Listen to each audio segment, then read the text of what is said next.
Bienvenidos una vez más a Ecos Bélicos del Mundo, vuestro punto de encuentro con las grandes batallas, las estrategias olvidadas y los imperios que forjaron la historia con acero y voluntad. Nuestra misión es desenterrar no solo los huesos de los soldados, sino las mentes de los estrategas y los secretos de la ingeniería militar que cambiaron el curso de la humanidad.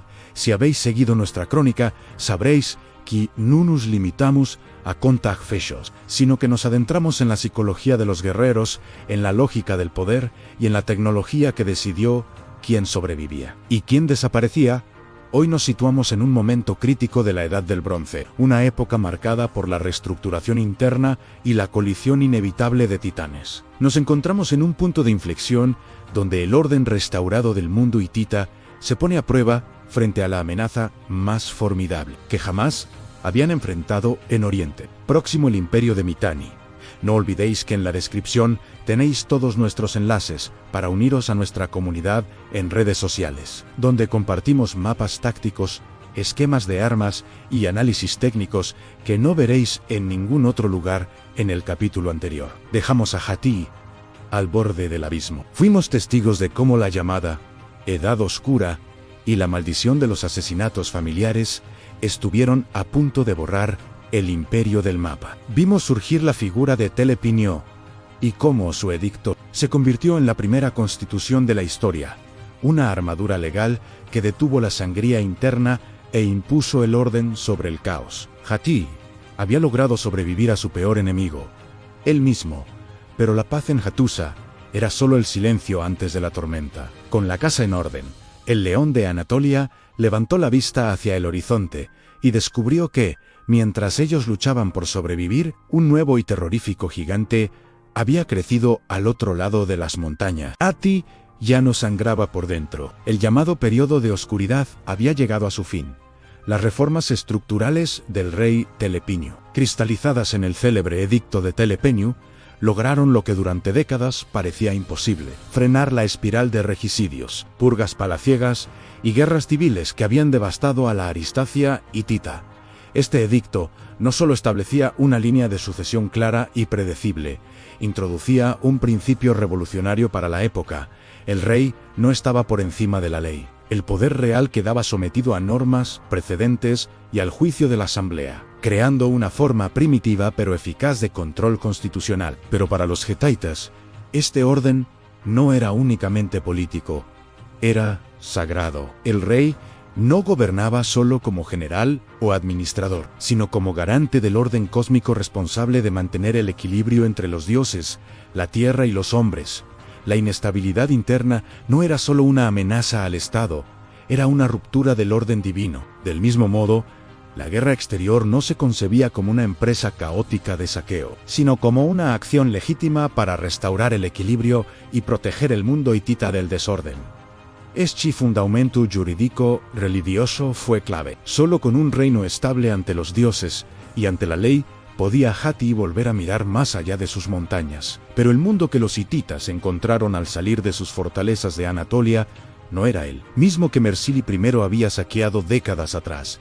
El tablero internacional había cambiado de forma radical. Mientras Hati se consumía en sus luchas internas, un nuevo poder había emergido con fuerza en el norte de Mesopotamia y Siria: Mitanni. El imperio de los guerreros hurritas. Mitanni no era un simple reino.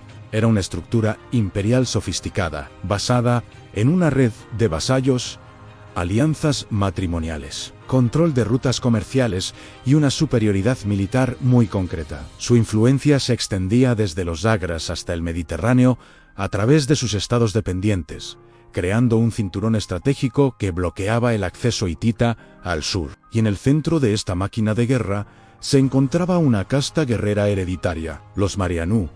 No eran simples soldados de élite, eran una aristocracia militar, educada desde la infancia para la guerra, propietaria de tierras, caballos y privilegios, y formada en el uso del arma más decisiva de la Edad del Bronce, el carro de combate ligero. Aquí se produce uno de los duelos tecnológicos más fascinantes de la historia militar antigua. El carro hitita, auténtico tanque de choque, era un vehículo pesado, tripulado por 3 hombres: conductor, guerrero principal y portaescudos. Su función era clara: carga frontal, impacto brutal y ruptura de líneas enemigas. Era devastador en el contacto directo, pero relativamente lento y poco flexible. El carro de Mitanni, en cambio, era una obra maestra de la movilidad, ligero, rápido, tripulado por solo 2 hombres.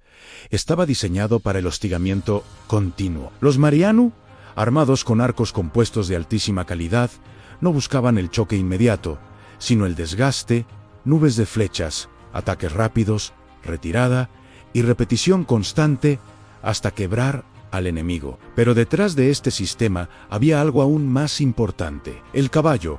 Mitanni era el gran referente del mundo antiguo en cría, doma y entrenamiento de caballos de guerra. Su conocimiento era tan avanzado que las tradiciones ecuestres hurritas se convertirían en manuales técnicos que otros pueblos, incluidos los hititas, estudiarían y adaptarían. El dominio del caballo no era un complemento del carro, era el arma estratégica central. La expansión mitania no fue solo militar, sino profundamente geopolítica, a través del vasallaje de ciudades-estados sirias como Alepo, Alolak o Katna.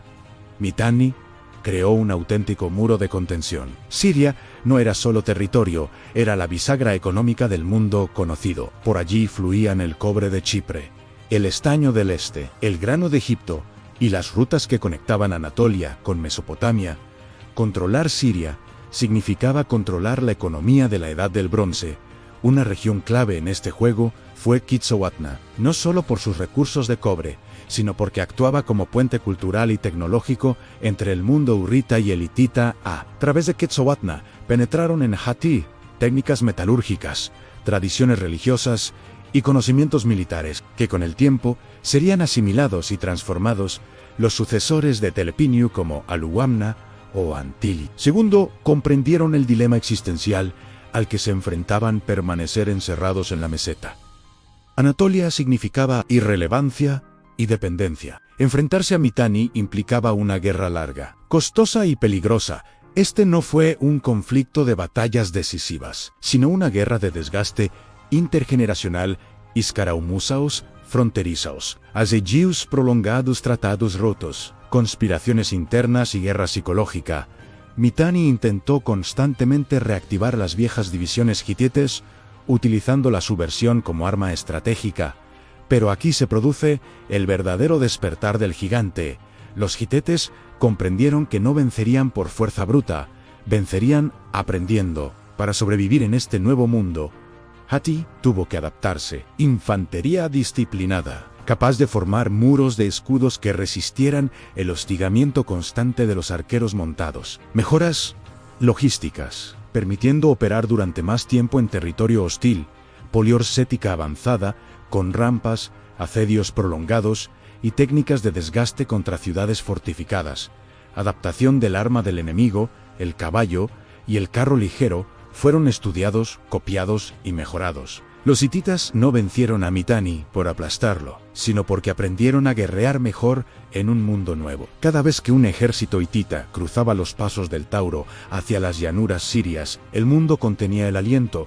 Esta rivalidad no solo definió el destino de Anatolia y Mesopotamia, sino que obligó a Egipto a abandonar su aislamiento tradicional y participar en el gran juego de los imperios mediante diplomacia y oro.